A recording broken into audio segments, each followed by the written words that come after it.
बारिश पिछले 3 घंटे से लगातार हो रही थी। शाम के वातावरण में मिलकर माहौल को और खूबसूरत बना दिया था।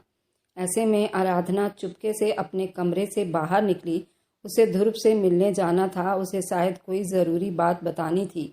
एक नज़र अपने पापा को और माँ के कमरे की तरफ डाली। उनका दरवाज़ा अंदर से बंद था। मौसम की वजह से घर के सब नौकर भी अपने अपने सर्वेंट रूम में जा चुके थे और वह दुपट्टे में खुद को लपेटते हुए बाहर आई तो बारिश थोड़ी सी हल्की हो चुकी थी। उसी वक्त उसका फ़ोन बजा। उसने बगैर देखे कॉल उठाई क्योंकि वह जानती थी कि कौन हो सकता था। ध्रुव, तुम थोड़ी देर सब्र नहीं कर सकते क्या? एक बार जब कह दिया कि आ रही हूँ तो इसका मतलब कि मैं आ जाऊँगी। थोड़ा टाइम तो लगेगा। आखिर कितना टाइम लगेगा? आधे घंटे पहले तुमने कहा था तुम आ रही हो, अभी तक आई नहीं। इतनी ज़रूरी खबर सुनानी है तुम्हें। ध्रुव के शब्द में बेकरारी महसूस करके वो मुस्कुराई थी। बस थोड़ा सा सब्र करो मेरी जान। तुम्हें पता है ना कि घर से निकलना कितना मुश्किल होता है। किसी ने देख लिया तो मेरे लिए और समस्या बन जाएगी। फ़ोन बंद करके सावधानी से इधर उधर देखते और पिछले दरवाजे से बाहर निकल आई। इनका पुराना बंगला यहाँ से सिर्फ 5 मिनट की दूरी पर था। जहाँ पर ध्रुव उसका इंतज़ार कर रहा था। उन्हें आज मिलने का मौका बड़े सालों के बाद मिला था और ध्रुव किसी भी हाल में इस मौके को हाथ से गंवाना नहीं चाहता था।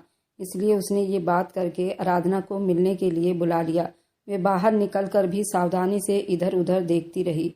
जिस तरह का मौसम था उसे उम्मीद तो नहीं थी कि कोई घर से बाहर निकलेगा, लेकिन फिर भी चेक तो करनी थी। जिस वक्त आराधना ने अपने घर से बाहर कदम रखा था, दिनेश ठाकुर की बारीक निगाहों ने उसे देख लिया था। वह शहर से वापस लौट रहा था। उसे देखकर रुक गया। वह कई दिनों से उसी मौके के इंतजार में था। फिर कब आराधना अपने घर से बाहर निकले और वह उसका पीछा करे ताकि उसके बारे में जान सके कि आखिर वह कहाँ जा रही है, आखिर ये चल क्या रहा है। गाड़ी से निकलकर वह दबे कदमों से आराधना का पीछा करने लगा। उसने भी अपना चेहरा मुफलर से ढक लिया था ताकि वह किसी को पहचान ना पाए। आराधना ने पुराने बंगले के अंदर कदम रखा तो दिनेश ठाकुर एकदम ठिठक कर रह गया। ये पुराने बंगले में क्या करने जा रही थी? यानी कि मेरा अंदाज़ा बिल्कुल ठीक था। कुछ तो गड़बड़ जरूर थी। आराधना ने अंदर जाकर ध्रुव को इधर उधर तलाश करने की कोशिश की। नजरें घुमाई तभी किसी ने उसे बाजू से पकड़कर एक तरफ खींच लिया था। वह बेकाबू होकर एकदम से ध्रुव के सीने से जा लगी। जल्दी से गुस्से से अलग हुई और गुस्से से घूरती हुई कहने लगी, ये क्या बदतमीजी थी? और मुझे जल्दी से बताओ, तुमने मिलने के लिए इतनी इमरजेंसी में क्यों बुलाया है? वह भी इतने खराब मौसम में। ध्रुव थोड़ा रोमांटिक हुआ और उसकी तरफ झुकते हुए कहने लगा, बस मेरा दिल चाह रहा था कि तुम्हें देखूं, इसलिए तुम्हें बुलाया। क्या बुरा किया मैंने? दिनेश ठाकुर ने अंगार उगलती आंखों से आराधना और ध्रुव को एक दूसरे के पास देखा। उसका बस नहीं चल रहा था कि उन दोनों के साथ क्या कर दे। तो ये वजह थी आराधना की मुझको नज़रअंदाज करने की। अपने अंकल के बेटे से जो इश्क लड़ाया जा रहा है, आज तो इन दोनों की खैर नहीं। दिनेश ने अपनी जेब पर हाथ मारा कि मोबाइल निकाल कर उन दोनों की वीडियो बना सके, मगर फिर याद आया कि मोबाइल तो वह गाड़ी में ही छोड़ आया था। आराधना को जैसे ही गेट से बाहर निकलते देखा तो बस वो भागकर उनके पीछे चला आया। उसी वजह से उसे मोबाइल याद भी नहीं रहा। वह गाड़ी में ही था। ध्रुव, प्लीज़ बता भी दो कि तुमने मुझे यहाँ पर क्यों बुलाया है? आराधना की निगाहों की ताब लेते हुए थोड़ा सा और पीछे हट गया और जल्दी से शोर मचाते हुए कहा, बताया तो कि तुम्हें देखने का दिल कर रहा था। इतने साल से ना ही तुमसे कोई बात हुई थी और ना ही तुम्हें देखा, तो बस इस वजह से बुलाया। हाँ, मगर एक ज़रूरी बात थी जो मैं तुमसे करना चाहता था। ध्रुव आराधना से कुछ कहता या आराधना के नज़दीक जाता, ये सब दिनेश के बस में नहीं था। वह जल्दी से बोल पड़ा, अच्छा तो तुम दोनों यहाँ पर ये गुल खिला रहे हो?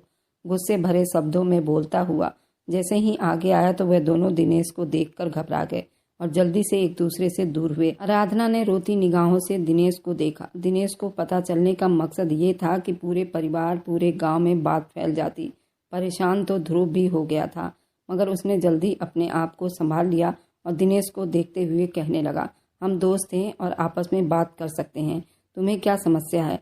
फिर वह चौंक कर कहने लगा, 1 मिनट, तुम यहाँ पर आए कैसे? कहीं तुम आराधना का पीछा करते हुए यहाँ तो नहीं आ गए? आराधना ने भी चौंक कर उसे देखा। दिनेश ठाकुर इस हद तक भी उसके पीछे हो सकता था, ये तो उसने कभी सोचा भी नहीं था। दिनेश ने आगे बढ़कर ध्रुव का कॉलर पकड़ लिया। अगर ये तुम्हारी दोस्त है तो ये मेरी भी दोस्त है और मैं तुम्हें बिल्कुल भी परमिशन नहीं दे सकता कि तुम इतने खराब मौसम में और अकेले में अपने दोस्त से मिलो। उस पर बुरी नज़र डालो। ये शब्द सुनकर ध्रुव को बहुत तेज गुस्सा आया। उसने धक्का देकर दिनेश ठाकुर को पीछे किया। तुम अपने होश में तो हो? मैं आराधना पर बुरी नज़र क्यों डालूंगा? नज़रें और नियत तुम्हारी गलत लग रही है, तभी तुम पीछा करते हुए यहाँ तक आ गए हो। तुम्हें तो अभी मैं सबक सिखाता हूँ। दिनेश ने गुस्से से कहकर ध्रुव के चेहरे पर थप्पड़ मार दिया था। वह भी गुस्से में आ गया और उसके गिरेबान पर हाथ डाल दिया। अब दोनों आपस में एक दूसरे से गुत्थम गुत्था कर रहे थे। आराधना उसको समझ नहीं पा रही थी उन दोनों को कैसे छुड़ाए। ये सब उसी की वजह से तो हुआ था। काश वह यहाँ पर आती ही नहीं और ना उन दोनों में लड़ाई होती। वह बहुत डर रही थी कि अगर किसी को पता चल गया कि वह इस खराब मौसम में यहाँ पर आई है तो उसकी और उसके माँ बाप की क्या इज्जत रह जाएगी। उसे यहाँ आना ही नहीं चाहिए था। भगवान के लिए बस करो, तुम दोनों एक दूसरे की जान ले लोगे क्या? उसने बड़ी मुश्किल से उन दोनों के बीच में आकर एक दूसरे से अलग किया। इतनी सी देर में ही दोनों का हुलिया बिगड़ चुका था। ध्रुव के होठों से खून बह रहा था और दिनेश ठाकुर के नाक से। दिनेश ठाकुर फिर से पलटा, लेकिन पीछे मुड़कर बोला, अभी और इसी वक्त जाकर अंकल समेत सबको खबर करता हूँ कि तुम दोनों यहाँ पर चुप चुप कर मिल रहे थे। आराधना के तो होश उड़कर रह गए थे। वह विनती भरे शब्दों में कुछ कहने लगी। ध्रुव ने हाथ उठाकर उसे रोक दिया और दिनेश से बोला, तुम्हारे लिए यही अच्छा है कि अपनी जुबान बंद रखो और हम दोनों के रास्ते में ना आओ, वरना जो तुम कहने वाले हो वही मैं कह दूंगा कि यहाँ पर आराधना को अकेले में धोखे से तुमने बुलाया था और मैं यहाँ पर उसका पीछा करते करते तुम्हें रोकने के चक्कर में हम दोनों की लड़ाई हो गई थी।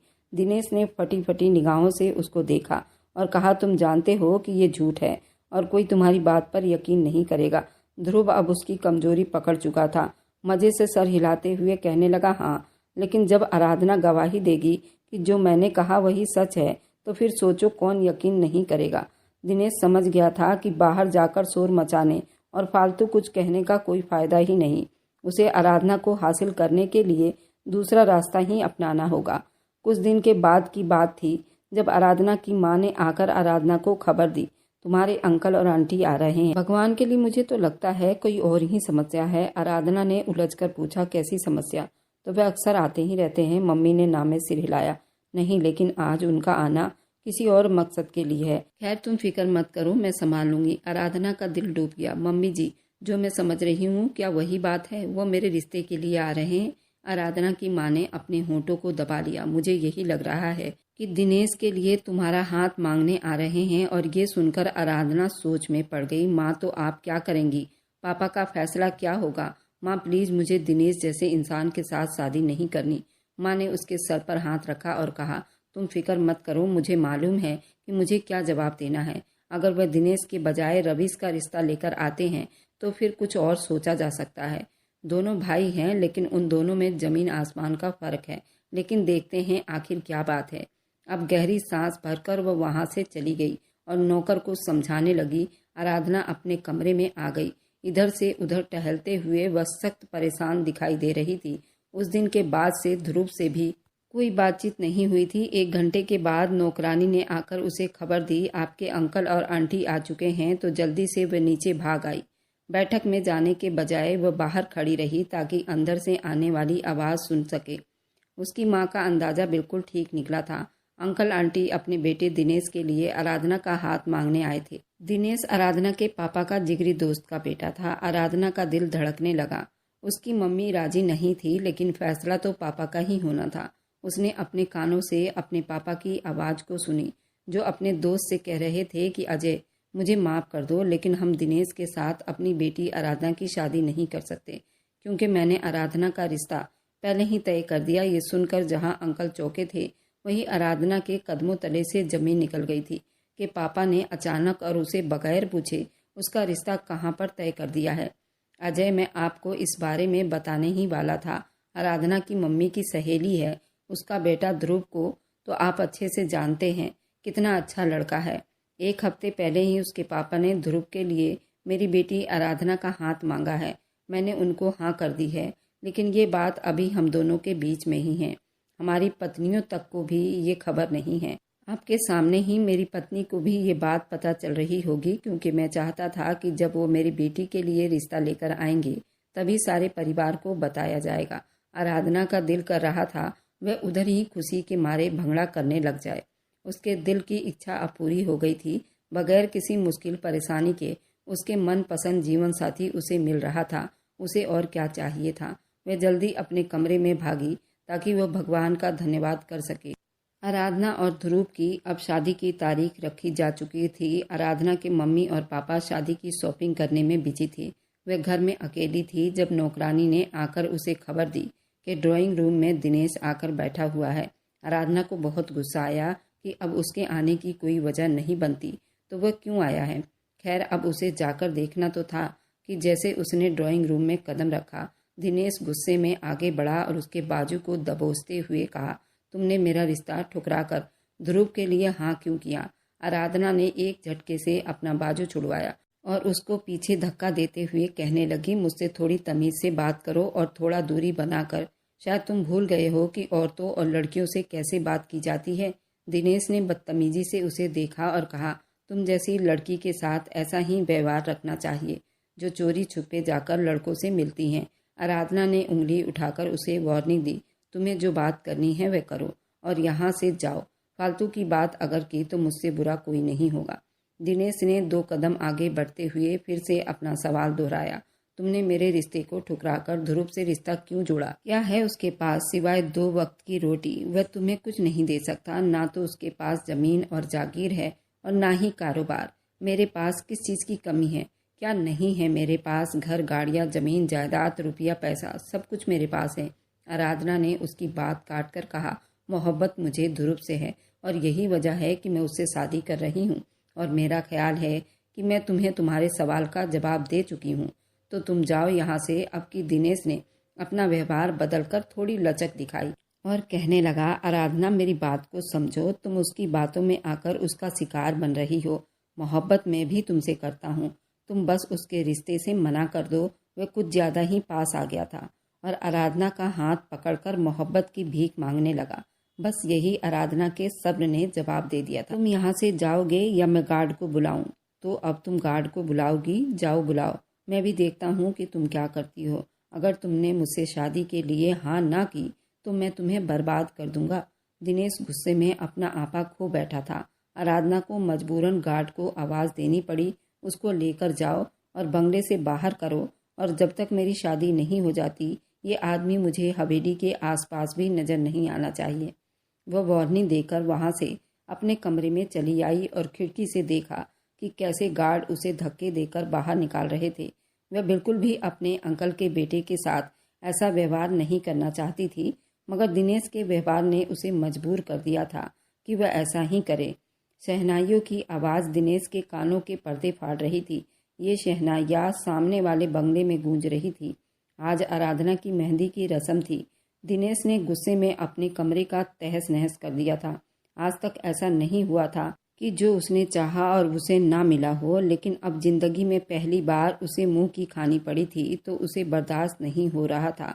उसकी माँ सुमित्रा कमरे में आई तो उसे इस हाल में देखकर अफसोस करने लगी। मैंने पहले ही कहा था कि उस फालतू लड़की के चक्कर में मत पड़ो। अब देख लिया ना कैसे हमें मना करके अपनी माँ के सहेली के बेटे का घर बसाने को तैयार हो गई है। दिनेश उठकर खड़ा हुआ, मैं उसे छोड़ूंगा नहीं। मैं आज ही ये सारी सजावट और सब तैयारी तहस नहस करके रख दूंगा। तुम ऐसा कुछ नहीं करोगे। अखिलेश के दबंग आवाज़ के सामने वो घबरा गया था। पापा वो मैं उन्होंने हाथ उठाकर उसे रोक दिया। बस तुम कुछ नहीं करोगे। अपना सामान बांधो और अभी इसी वक्त यहाँ से जाओ। मेरी दोस्त की बेटी की शादी हो जाए तो उसके बाद बेशक वापस आ जाना। दिनेश और आराधना का घर आमने सामने था। उन दोनों परिवारों का प्रॉपर्टी भी एक जितना ही था, लेकिन आराधना ध्रुव से प्यार करती थी और शादी भी उसी से कर रही थी। दिनेश के पापा ने कहा, मैं पहले ही ये रिश्ता लेकर नहीं जाना चाहता था, लेकिन तुम्हारे जिद के आगे मजबूर हो गया था। अगर तुम किसी काबिल होते तो मैं अपने दोस्त से नाराज भी होता। उसने मेरे जिगर के टुकड़े को ठुकरा दिया, लेकिन मैं उसे किस बात पर नाराजगी दिखाऊं। आखिर तुम में ऐसा कौन सा गुण है। 10 मिनट के अंदर अंदर तुम मुझे इस बंगले से बाहर दिखाई दोगे। ड्राइवर तुम्हारा इंतजार कर रहा है। वह ये कहकर रुके नहीं, वहां से चले आए। कुछ देर के बाद जब गाड़ी में बैठा तो उसने एक नज़र आराधना के सजे सजाए घर को देखा। ड्राइवर ने अपने छोटे साहब को देखा और दिल ही दिल में बड़बड़ाने लगा।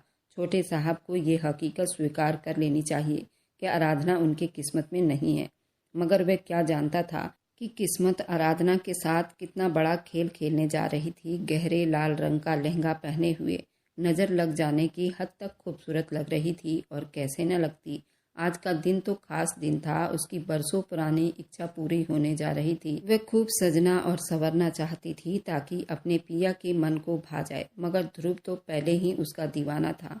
लेकिन आज एक बार फिर से वह उसे घायल कर देना चाहती थी। आज की रात उसकी मेहंदी थी और दूसरी रात शादी। ध्रुव की कॉल आई तो उसने शरारत से कॉल काट दी और हंसने लगी। उससे इतना भी सब्र नहीं हो रहा था। एक बार फिर से कॉल आई तो इस बार आराधना ने कॉल उठा ली। जल्दी से वीडियो कॉल पर आओ, मैं देखना चाहता हूँ कि मेरी होने वाली पत्नी कैसी लग रही है। ध्रुव ने बेकरारी से कहा तो वो मना कर गई। मैं शादी से पहले तुम्हें बिल्कुल भी नहीं देख सकती और ना खुद को दिखा सकती हूँ। जब तुमने बाद में भी मुझे ही अपना चेहरा दिखाना है तो अभी क्यों नहीं? मैं देखना चाहता हूँ कि तुम कैसी लग रही हो। ध्रुव जिद करने लगा। ध्रुव के पीछे से फायरिंग की आवाज़ गूंजी तो आराधना का दिल मुंह में आ गया। हे भगवान, ये क्या हुआ? वह कहने लगा, कुछ नहीं यार, दोस्त हैं हम लोग, हवाई फायरिंग कर रहे हैं। उसको हमेशा से ही ये हवाई फायरिंग करना बिल्कुल अच्छा नहीं लगता था, लेकिन वे जानती थी ये यहाँ के रस्म रिवाज है, इसलिए चुप हो गई। ध्रुव के साथ 2-4 बातें करके उसने फ़ोन बंद कर दिया। दिल न जाने क्यों एकदम से ही घबरा रहा था। कमरे में अभी कोई भी नहीं था। थोड़ी देर पहले ही सब सहेलियां उसे तैयार करके अब खुद तैयार होने लगी थीं। वह घबराते हुए बाहर आ गई। माँ ने उसे देखते ही उसे डांटा, ए लड़की, तुम अपने कमरे से बाहर क्यों आ गई हो? जब तक पंडित जी तुम्हारी शादी नहीं कर देते तुम कमरे में ही रहो। आराधना ने परेशान होते हुए उनका हाथ पकड़ लिया। उसका हाथ बिल्कुल ठंडा पड़ रहा था। पता नहीं एकदम से ही क्यों घबराहट हो रही है। ऐसे लग रहा था जैसे कुछ बुरा होने वाला हो। आराधना को समझ नहीं आ रहा था वह अपने दिल की हालत कैसे बताए। उन्होंने प्यार से उसके चेहरे पर हाथ रखकर, मेरी बच्ची, ऐसी कोई बात नहीं है, कुछ बुरा नहीं होगा, सब अच्छा होगा, तुम अपने कमरे में जाओ। उसे दोबारा कमरे में छोड़ गई। आराधना को समझ नहीं आ रहा था कि उसका दिल क्यों बेचैन हो रहा है। उसने ध्रुव को कॉल की लेकिन फ़ोन नहीं उठा रहा था। आराधना ने एक बार नहीं बल्कि कई बार उसे कॉल मिलाए थे, लेकिन कोई फ़ायदा नहीं हुआ। उसकी सहेली ने आकर उसे समझाया, आराधना क्यों परेशान हो रही हो? वह अपने दोस्तों के साथ बिजी होगा। जानती हो कि वहाँ पर मेहंदी की रात लड़के कितना कुछ करते हैं, कितने मज़े करते हैं। ध्रुव जीजा भी अपने दोस्तों के साथ यही सब कर रहे होंगे। फिक्र मत करो, वैसे भी आधे घंटे बाद पंडित जी आने वाले हैं और फिर तुम हमेशा के लिए ध्रुव की दुल्हन बन जाओगी। सहेलियों ने उसे छेड़ा तो वो मुस्कुरा भी ना पाई। आराधना की बेचैनी कोई नहीं समझ पा रहा था। मैं उन्हें क्या बताऊं? मुझे खुद भी नहीं पता मुझे क्या हो रहा है। उसने नॉर्मल से माथे पर आया पसीना साफ किया और कमरे में जाकर दोबारा से एक बार और ध्रुव को कॉल मिलाया। अब की बार ध्रुव ने कॉल उठा लिया था। अचानक उसे बाहर से शोर और चीखने की आवाज़ सुनाई दी तो वह दिल पर हाथ लिए उठ खड़ी हुई। उसका वहम हकीकत बनकर सामने आ गया था। आराधना से बात करने के बाद जैसे ही वो पीछे मुड़ा तो उसके दोस्त वरुण ने उसका मोबाइल ले लिया। अरे भाई, अब तुमने सारी ज़िंदगी भाभी से ही तो बात करनी है, मोबाइल की जान छोड़ दो। चलो आओ, हम लोग आतिशबाजी और हवाई फायरिंग का मुकाबला कर रहे हैं, तुम मेरी टीम में हो। वो बातें करते हुए छत पर चले आए जहाँ पर हवाई फायरिंग पहले से ही शुरू हो चुका था। सारे गांव के लड़के मौजूद थे। तभी ध्रुव की माँ ने उसे आवाज़ दिया और कहा कि ध्रुव, तुम्हारे दोस्त रवीश का फ़ोन आया है, वह तुम्हारा शेरवानी लेकर आया है। तभी ध्रुव छत से नीचे आया। तभी रवीश ने कहा, चलो सलून में चलते हैं। रवीश और ध्रुव दोनों सलून की ओर चल पड़े, लेकिन उन्हें नहीं मालूम था कि उनके साथ क्या होने वाला है। रास्ते में दिनेश अपनी गाड़ी में बैठा नशे में चूर और गाड़ी को ड्राइव कर रहा था और गुस्से में इतना आग बबूला था उसे अपना भाई दिखाई नहीं दिया। रवीश ध्रुव का जिगरी दोस्त था और दिनेश का सगा भाई था, लेकिन उसे तो अपना प्यार ना मिलने का जुनून था। दिनेश ने इतनी जोर से ब्रेक लगाई जिसकी वजह से उनकी गाड़ी की टक्कर हुई और रवीश वहीं पर उछलकर बस के नीचे आ गया और वहीं उसकी मौत हो गई। लेकिन ये तो एक हादसा था और गलती भी दिनेश की ही थी। उसने सारा इल्ज़ाम ध्रुव पर लगा दिया। जहाँ बारात सजनी थी वहाँ मातम शुरू हो गया। रवीश को तो अस्पताल ले जाया गया, लेकिन उसकी दम तो निकल चुकी थी। दिनेश ने सारा इल्ज़ाम ध्रुव पर लगा दिया था कि उसने जानबूझकर उसके भाई रवीश का एक्सीडेंट किया है। ध्रुव को भी चोटें आई थी, लेकिन वे ठीक था। इतना जवान मौत पर सबकी आंखों से आंसू बहने लगे। उन लोगों की नज़रों में अपने लिए नफरत देखकर ध्रुव चिल्लाने लगा, नहीं, मैंने अपने दोस्त रवीश को नहीं मारा। ये तो मेरा इकलौता जिगरी दोस्त था। भगवान के लिए ऐसा मत समझो, ये सिर्फ एक हादसा था। ध्रुव का बस नहीं चल रहा था, कैसे पलक झपकते ही ये सब कुछ ठीक कर दे। उसके तो गुमान में भी नहीं था कि उसके शादी के रात ऐसा कुछ भी हो सकता है जो सबकी जिंदगियों पर एकदम से असर हो जाएगा। ध्रुव की वजह से रवीश की जान चली जाएगी। माँ के मुंह से ये सुनकर वह जमीन पर पड़ती चली गई। मैंने कहा था ना कि कुछ तो बुरा होने वाला है। माँ, आपने मेरी बात का यकीन नहीं किया। ये सब कैसे हो गया? वह रोने लगी, चिल्लाने लगी। ये एक हादसा था, लेकिन वह अच्छे से जानती थी कि अब दुश्मनी इस हद तक पहुंच गई है कि उसको जेल के सलाखों से कोई नहीं बचा सकता। ध्रुव के घर वाले इतने अमीर नहीं थे कि वह उसके लिए कोई केस लड़ते या वकील करते। आराधना को मालूम हो गया था कि वह गरीब अपनी मोहब्बत को खो देगा। उस एक हादसे ने कई जिंदगियों को तबाह बर्बाद कर दिया। अंकल को तो ये सुनते ही अटैक आ गया था। उनका लाडला बेटा जिंदगी की बाजी हार चुका है। आराधना के पापा उन्हें लेकर शहर चले गए थे। मेहंदी वाली रात मातम और शोक में बदल चुकी थी। उसे यकीन नहीं आ रहा था उसकी खुशियों में इस तरह भी आग लग सकती है। अभी तो वे सब सपने पूरे होने ही वाले थे जो उसने और ध्रुव ने मिलकर देखे थे। उसकी सहेली प्रिया बाहर से ये सब पता करके आई तो आराधना जल्दी से उठ खड़ी हुई। बताओ, बाहर क्या चल रहा है?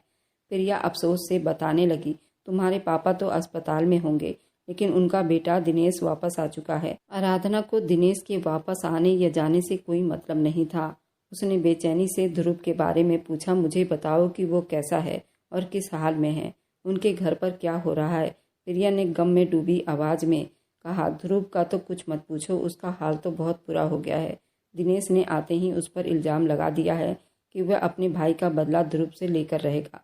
आराधना रोने लगी, मुझे दिनेश से ऐसी घटियापन की उम्मीद थी। उसे तो मौका मिल गया कि वह अपना बदला हम दोनों से ले सके। तुम देखना, वह किसी भी हाल में इस मौके को हाथ से जाने नहीं देगा। प्रिया ने उसे तसल्ली दी, तो फिक्र मत करो, सब जानते हैं कि ये एक हादसा था। बस एक बार तुम्हारे पापा अस्पताल से आ जाएं तो हो सकता है कि वो पंचायत में ध्रुव के हक में कोई फैसला ले, तो सब कुछ ठीक हो जाएगा। उसी वक्त आराधना की माँ भी चली आई। सब कुछ ठीक नहीं हो सकता, ध्रुव ने पंचायत बिठा ली है। आराधना ने अपने हाथों में सर थाम लिया। अब ध्रुव को कोई नहीं बचा पाएगा।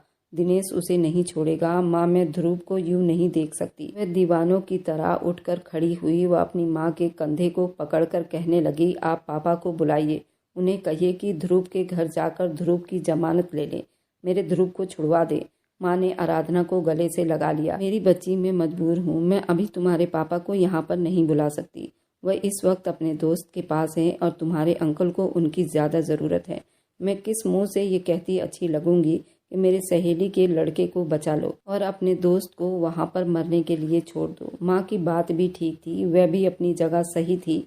उस वक्त आराधना के पापा का उनके दोस्त के पास होना ज़्यादा ज़रूरी था। आराधना ने कुछ सोचते हुए अपनी माँ के हाथ पकड़कर भीख मांगी, माँ, आप मेरा एक काम कर दे, मुझे अपने साथ लेकर चलो, मैं पंचायत का फैसला सुनना चाहती हूँ। वह मना करना चाहती थी, हम औरतों को वहाँ पर जाने की परमिशन नहीं, लेकिन आराधना के जुनून के आगे बेबस हो गई थी। उसे इशारा किया तो वह भागकर दुपट्टा लेकर आ गई। सारे गांव के लोग, सरपंच, सारे पंचायत में इकट्ठे हो गए थे। ध्रुव ने जानबूझकर रवीश के भाई को एक्सीडेंट करवाया। ये बस एक हादसा था। तुम बताओ कि तुम्हारा क्या इरादा है? अब तुम्हारे पापा तो यहाँ पर मौजूद नहीं, तुम्हें ही फैसला लेने के लिए कहा जाता है। दिनेश ने खून की आंखों से ध्रुव की तरफ देखकर कहा, आप लोगों को लगता है कि ये एक हादसा है, लेकिन न जाने क्यों मुझे अंदर से महसूस होता है उसने जानबूझकर मेरे भाई की जान ले ली है। ध्रुव चिल्लाकर कहने लगा, दिनेश, अपनी दुश्मनी निकालने के लिए ऐसे भी ना कर जाओ कि अपने ही भाई के खून को अपने मतलब के लिए इस्तेमाल करो। ये एक हादसा था और मैं कसम खाकर कहता हूँ, मैंने जानबूझकर तुम्हारे भाई की जान नहीं ली। दिनेश ने नफरत से उसे देखकर पंचायत के सरदार को कहा, मुझे अपने भाई का बदला चाहिए, मैं इंसाफ चाहता हूँ। आराधना जो पेड़ की ओट में खड़ी थी ये सुनकर रो रही थी और अब बराबर ध्रुव की बचाव के लिए प्रार्थना कर रही थी। पंचायत के सरदार ने दिनेश से पूछा, तुम्हें कैसा इंसाफ चाहिए, बताओ, तुम चाहोगे वैसा ही फैसला करेंगे। ध्रुव के चेहरे पर परेशानी के रंग उतर रहे थे। दूर से भी देख सकती थी, वह चुप हो गया था। अब उसकी किस्मत और जिंदगी का सारा भार दिनेश पर था और किस्मत भी दिनेश के पक्ष में थी। वह उस मौके से फायदा भला क्यों नहीं उठाता। कहने लगा, जान के बदले जान, मैं अपने भाई के बदले ध्रुव की जान चाहता हूँ। लेकिन अगर ऐसा नहीं हो सकता तो खून के बदले खून वह अपनी 12 साल की बहन को नौकर बनाकर हमारे हवेली में भेज दे। वहाँ बैठे लोगों के दिलों में जैसे खंजर चल गए थे। सभी गांव वाले ध्रुव की बेगुनाही पर यकीन भी रखते थे और उनका दिल नहीं चाहता था कि उसको सजा मिले, लेकिन दिनेश की दूसरी शर्त भी बर्दाश्त करने वाली नहीं थी। एक 12 साल की मासूम बच्ची पर इतना अत्याचार कैसे हो सकता था? ध्रुव ने तेज आवाज से कहा, मैं दूसरी शर्त बिल्कुल भी नहीं मानता। खबरदार किसी ने मेरी बहन का नाम भी लिया तो मुझे अपने बचाव में अपनी बहन की बलि नहीं चढ़ानी। मैं मरने के लिए तैयार हूँ। ध्रुव के मुंह से मरने का शब्द सुनकर आराधना को अपनी जान निकलती हुई महसूस हुई। वह सारे रस्म रिवाज को भुलाकर पंचायत के सामने आ गई। वह तेज आवाज में कहने लगी, सब जानते हैं कि मैं ध्रुव की मंगेतर हूँ। हमारी शादी होने वाली थी। ध्रुव के बहन के नाम पर मैं भी तो उसकी मदद कर सकती हूँ और मैं उसकी नौकरानी बनने के लिए तैयार हूँ और उसके घर चली जाऊंगी। आराधना ये सब कुछ ध्रुव को बचाने के लिए कह रही थी। अब दिनेश के चेहरे पर खुशी के रंग फैल गए थे। आराधना ने नफरत से जमीन पर देखा, जैसे उसे कहा हो कि मैं तुम्हारे नीचपन की हद देख रही हूँ कि कैसे तुम अपने भाई के जान को भी अपने मकसद के लिए इस्तेमाल कर रहे हो। ध्रुव ने गुस्से से आराधना की तरफ देखकर उसे डांटा, तुम यहाँ पर क्या कर रही हो? औरतों का यहाँ पर कोई काम नहीं, तुम अपने घर वापस जाओ। आराधना की माँ ने भी उसे वापस खींचने के लिए दबाव डाला तो उसने अपना हाथ छुड़वाया और पंचायत के सरदार से कहने लगी, आप दिनेश से पूछ लें कि उसे ये शर्त मंजूर है या नहीं। ध्रुव कुछ कहने ही लगा था, दिनेश ने अपना फैसला सुना दिया, मुझे ये शर्त मंजूर है। अगर आराधना मुझसे शादी कर लेगी तो मैं ध्रुव की जान बख्श दूंगा। ध्रुव चिल्लाने लगा, तुम ऐसे बेवकूफ़ी बिल्कुल नहीं कर सकती। मुझे बचाने के लिए इस हद तक भी मत जाओ आराधना। मैं तुम्हें बिल्कुल भी इसकी परमिशन नहीं दे सकता हूँ। आराधना अब अच्छे से जानती थी कि दिनेश कितना बुरा इंसान है। वह ज़रूर ध्रुव को नुकसान पहुँचाने के लिए किसी भी हद तक चला जाएगा और उसने वही किया। और अगर आप लोग इसके आगे की कहानी सुननी है तो मुझे कमेंट बॉक्स में कमेंट करें और मेरी वीडियो जहाँ से भी आप लोग देखते हैं कमेंट में अपने शहर और राज्य का नाम ज़रूर बताएं। मुझे आप लोगों के कमेंट पढ़ने में बहुत आनंद आता है और उन सभी का मैं बहुत बहुत धन्यवाद करना चाहती हूँ जो लोग मेरे वीडियो को देखते हैं, लाइक करते हैं, शेयर करते हैं। अगर आपको आज की कहानी पसंद आई है तो वीडियो को ज़रूर लाइक कीजिएगा और अपने दोस्तों के साथ शेयर भी कीजिएगा। और हाँ, अगर आपने अभी तक हमारे चैनल को सब्सक्राइब नहीं किया है तो ज़रूर सब्सक्राइब कर लें। मिलते हैं हम अपनी कल की एक और नई दिलचस्प कहानी के साथ। मुझ पर सदा अपना प्यार और स्नेह बनाए रखें। सभी को मेरा प्यार भरा नमस्कार दोस्तों।